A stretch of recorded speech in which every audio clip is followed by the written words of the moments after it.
Lá vou eu.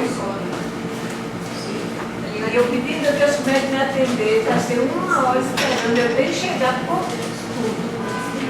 E não chega aqui, quero fazer assim.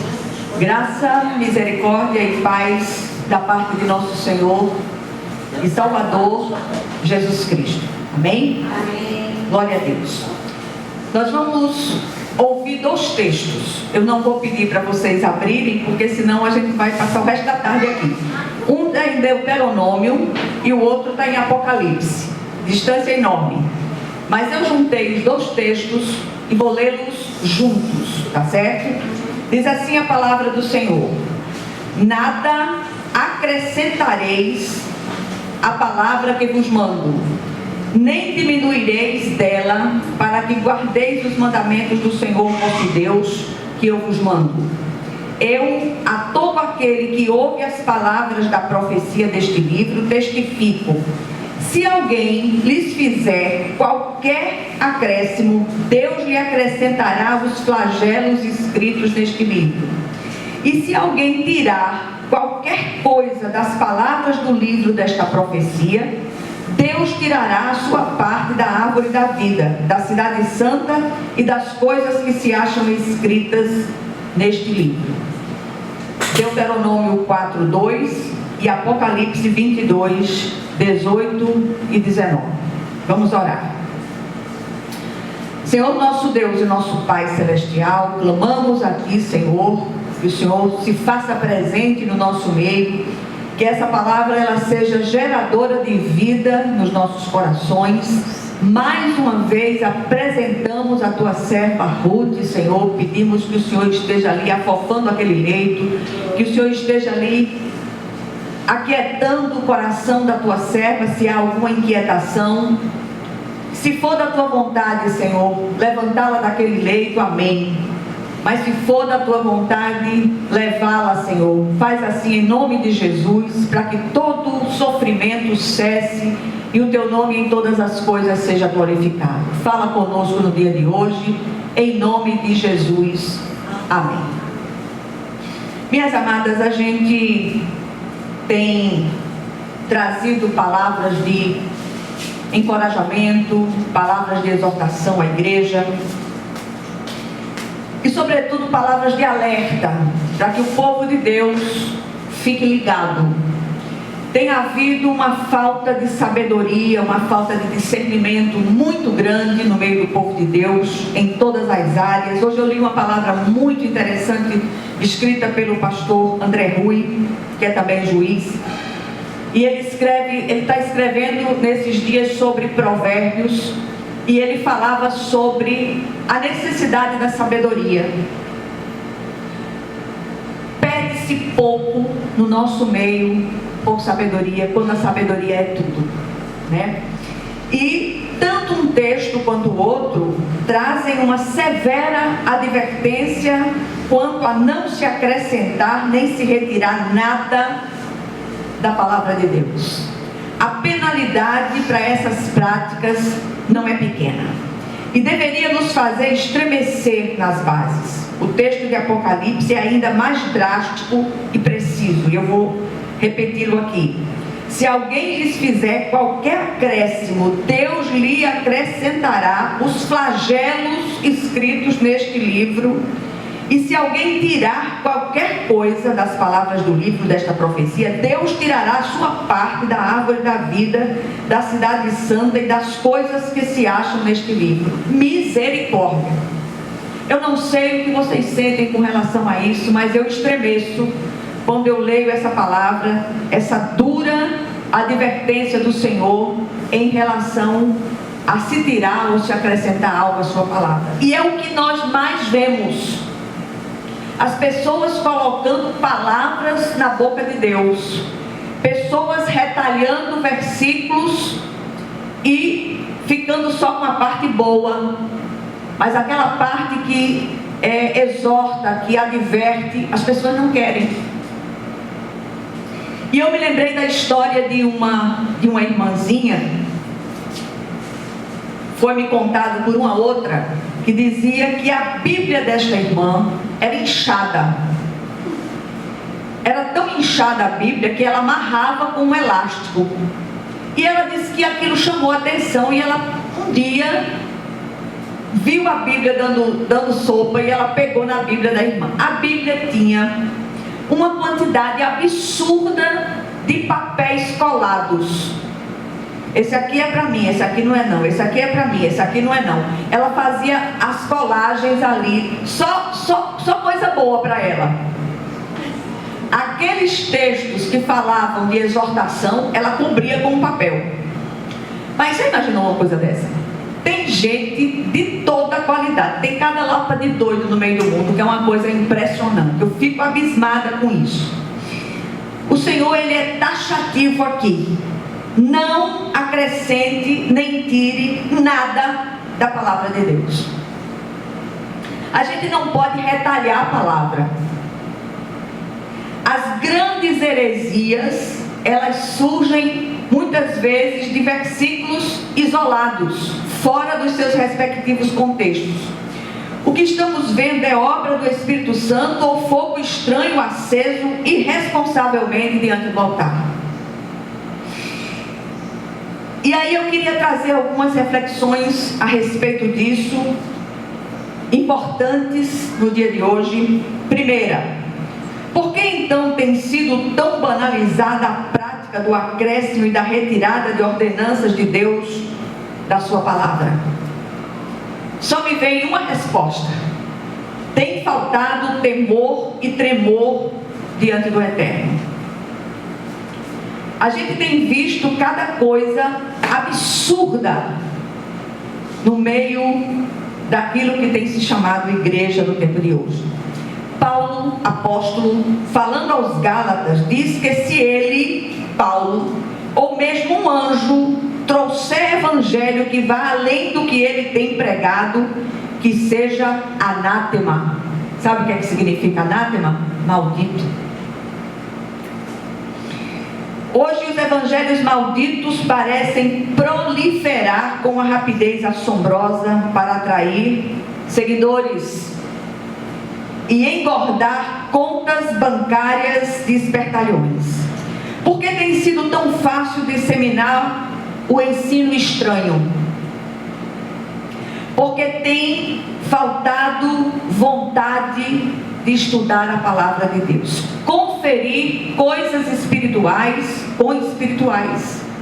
Leia você está ouvindo essa mensagem hoje? Não vá na minha conversa não. Vá para casa, abra sua Bíblia, leia, releia, medite, peça ao autor da palavra que traga luz aos seus olhos espirituais para que você possa compreender aquilo que foi pregado. Ao longo dos séculos, como já foi dito, heresias têm nascido a partir da má interpretação da palavra de Deus por ignorância ou má fé. Essa semana eu vi uma coisa muito interessante. Um rapaz, já de meia idade, a página é C.S. Lewis, que é aquele autor cristão. E o rapaz foi apresentado ali com a Bíblia na mão. Ele abraçava a Bíblia com todo carinho e ele dizia: tudo está escrito aqui, mas eu não sei ler. E ele tinha uma dificuldade muito grande, como se fosse um déficit de atenção. E ele dizia: e tanta gente sabe ler e não quer ler. E ele dizia isso com um tom de pesar tão grande, né?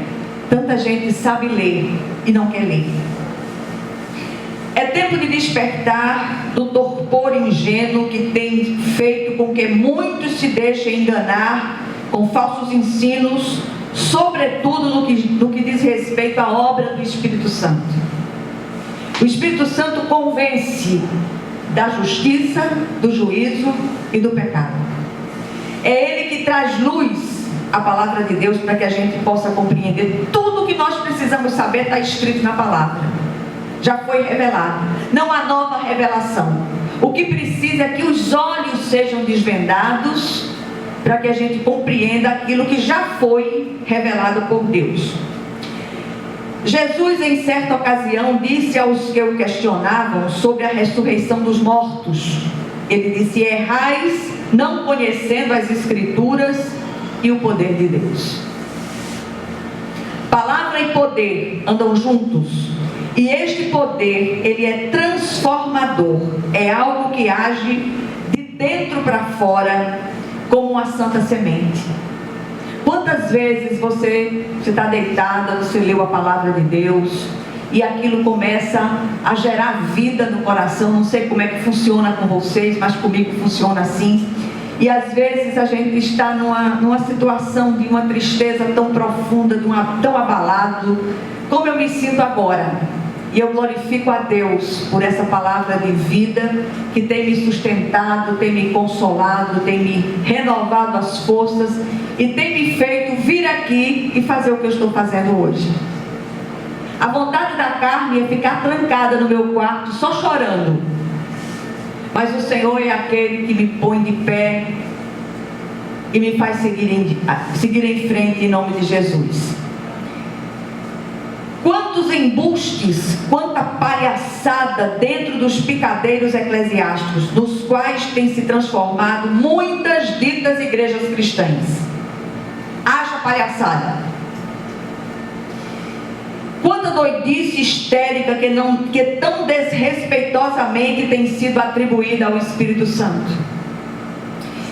Quanto fogo estranho oferecido diante do altar pelos obreiros da iniquidade.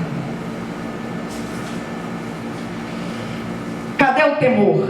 Judas, não o Iscariotes, mas o Judas apóstolo, em sua epístola sentencia contra esses obreiros da iniquidade. Olha o que ele diz: esses homens são rochas submersas nas festas de fraternidade que vocês fazem, comendo com vocês de maneira desonrosa, são pastores que só cuidam de si mesmos, são nuvens sem água impelidas pelo vento, árvores de outono sem frutos, 2 vezes mortas, arrancadas pela raiz. São ondas bravias do mar, espumando seus próprios atos imundos, quais estão reservadas para sempre, para os quais estão reservadas para sempre as mais densas trevas. Ai daqueles que usam a palavra de Deus com intuito negativo para benefício próprio. E a gente tem visto isso demais acontecer no nosso tempo. Em quarto lugar, tem um autor bíblico chamado John MacArthur. Em seu livro Fogo Estranho, quem puder ler, leia, que é uma leitura imperdível. Ele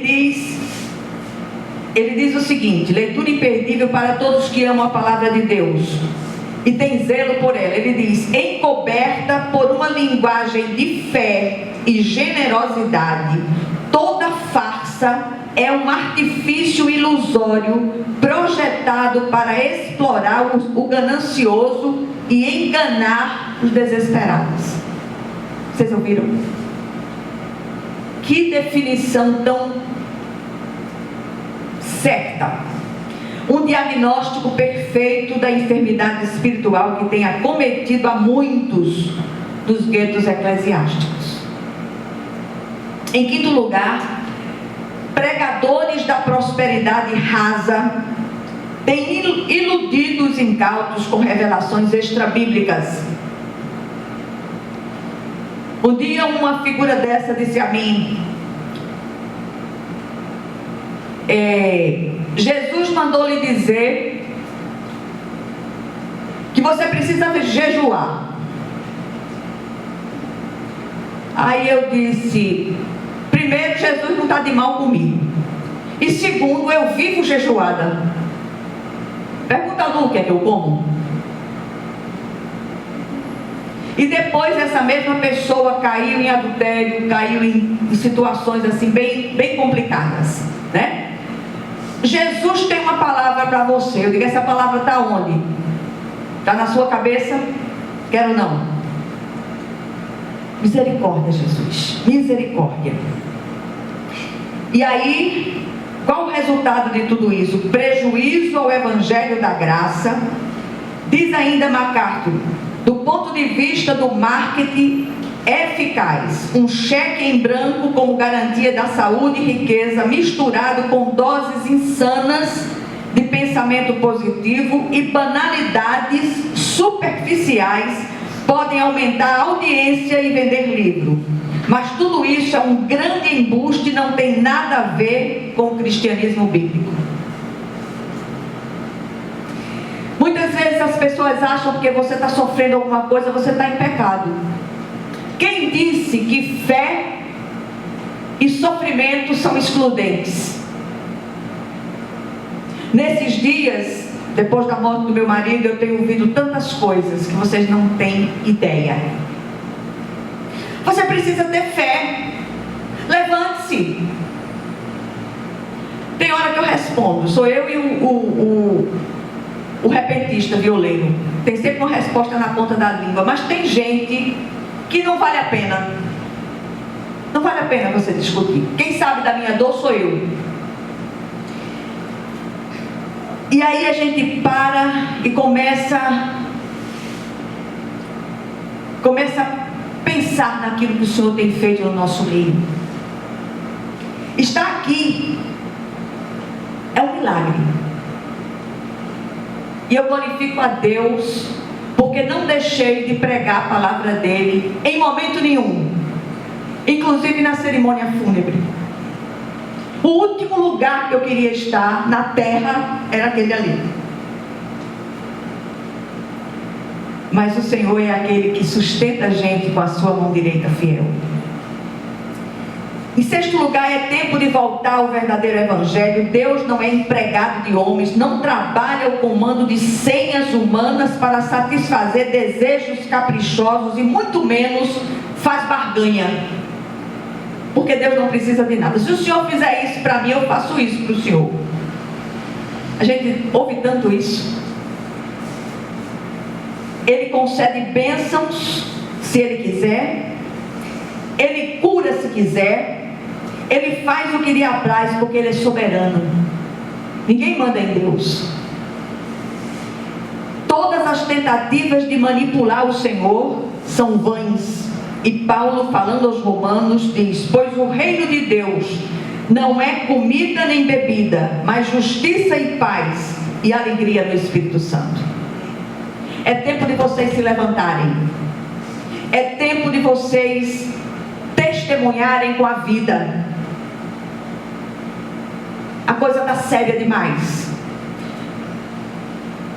Mara estava me falando de uma festa que houve lá em Caruaru. Saiu na TV, eu nem vi, graças a Deus. Tenho visto muito pouco TV nos últimos tempos. No YouTube. E uma promiscuidade absurda. E é isso que a gente tem visto no nosso tempo. A inversão absoluta de valores, ética, moral, bons costumes, nada disso se vê mais.